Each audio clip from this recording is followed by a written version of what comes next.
Edi Rama u ndal tek 9 maj dhe përsëri tentoi të mashtrojë shqiptarët duke fshehur me të gjithë mediat e tij dhe në monologun e tij pa shqipruar asnjë fjalë por raport në Komisionit Jashtëm të Parlamentit Evropian, raport në cilin damkose zgjedhjet si një proces në të cilën linja midis institucioneve shtetërore dhe strukturave partijake u shue, vota u ble, financimet paligjshme etj.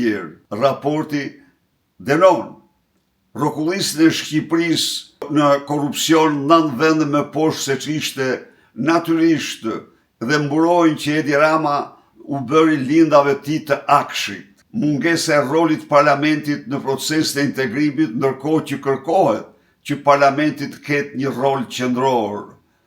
Denoncohet qëndrimi i qeverisë ndaj minoriteteve, ndaj mediave, qëndrimi i papërgjegjshëm ndaj fëmijëve shqiptar, ku sipas raportit gjysma e tyre jetojnë të përjashtuar apo në rrezik varfërie.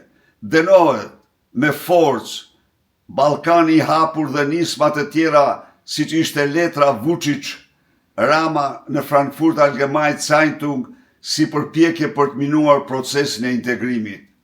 Pra, Edi Rama fshehu një dokument themelor të Bashkimit Evropian për Shqipërinë. Ai foli për një startup i cili duket se është diella e mediave. Sipas Edi Ramës që kontrollon 90% të mediave, sot 60% të kohës e merr opozita. Çka do të thotë se Edi Rama i paguaj ka mediat, i shpall investitor strategjik, u jep miliona që t'i japin opozitës përparësi një mashtrim i madh siç ishte diella për luftën kundër korrupsionit.